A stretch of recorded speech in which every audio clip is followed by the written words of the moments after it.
यदि आपको endometriosis diagnose हुआ है और अब आपको आईवीएफ की सलाह दी गई है, तो क्या आपको एंडोमेट्रियोसिस का इलाज आईवीएफ से पहले करा लेना चाहिए या एंडोमेट्रियोसिस का इलाज कराने की अब कोई जरूरत नहीं बची क्योंकि आईवीएफ कराने जा रहे हैं?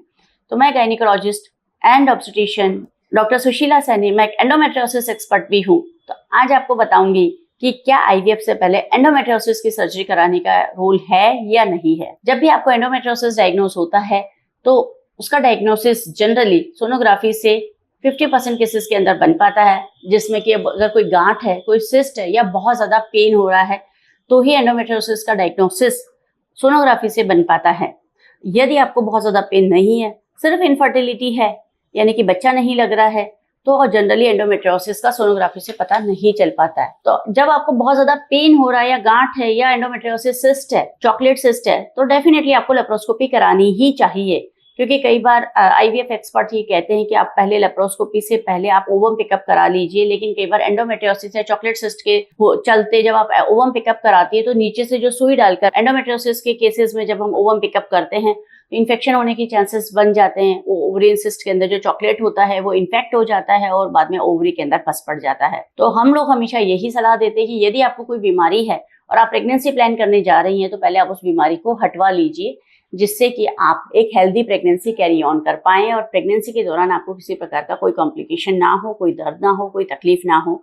और जब भी शरीर के अंदर बीमारी होती है और जो भी एंडोमेट्रियोसिस जैसी खतरनाक बीमारी, तो वो अंदर के केमिकल्स चेंज कर देती है, अंदर का मिलियू चेंज कर देती है, जिससे कि प्रेगनेंसी होने में भी तकलीफ आती है। ऐसी स्थिति में यदि कोई भी पेन के कारण आपको गांठें बनी हुई हैं, चॉकलेट सिस्ट है, तो आपको डेफिनेटली उनको पहले निकलवा देना चाहिए। यदि बहुत छोटी गांठ है, 2-3 सेंटीमीटर की है, तो डेफिनेटली फिर आप अगर ऑपरेशन नहीं भी कराती हैं तो चल सकता है। लेकिन यदि आपको बहुत ज्यादा पेन है तो डेफिनेटली आपको सर्जरी करानी चाहिए, क्योंकि पेन जो होता है वो डीप सीटेड एंडोमेट्रियोटिक नोड्यूल्स के कारण होता है और वो डीप सीटेड एंडोमेट्रियोटिक नोड्यूल हमेशा बच्चा लगने में इंटरफेयर करती हैं, तो आपको सर्जरी पहले करवा लेनी चाहिए। अब अगर यदि आपको पेन नहीं है, गांठें नहीं है और आपको इनफर्टिलिटी है, यानी कि आपको बच्चा नहीं लग रहा और आपको डायरेक्टली आईवीएफ की सलाह दी गई, तो हमने पहले भी वीडियोस बनाए हैं यूट्यूब पे, हमारे एग्जिस्ट कर रहे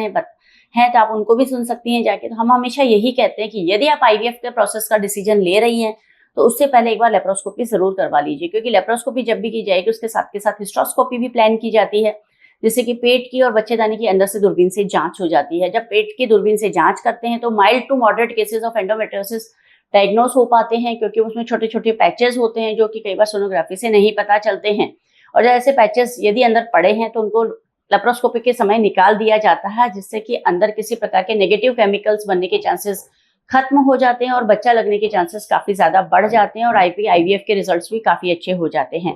इसके साथ ही साथ जब हिस्ट्रोस्कोपी की जाती है तो अंदर से यूट्रस की जांच हो जाती है, तो उसका भी एक बहुत बड़ा बेनिफिट हमें मिलता है कि अंदर किसी प्रकार का इन्फेक्शन है, पर्दा है या कोई पॉलिप है, तो वो हमें पता चल जाता है और उसको हटा दिया जाता है, जिससे कि हमें आईवीएफ में अच्छे रिजल्ट मिलते हैं। अब यदि आपको एंडोमेट्रियोसिस का पता ही नहीं चलेगा और आप आईवीएफ करा रहे हैं और आपका आईवीएफ फेल हो रहा है, तो आपका आईवीएफ का पैसा भी चला जाता है, इतने सारे इंजेक्शंस भी आप खा लेते हैं, आपका टाइम भी चला जाता है और आपको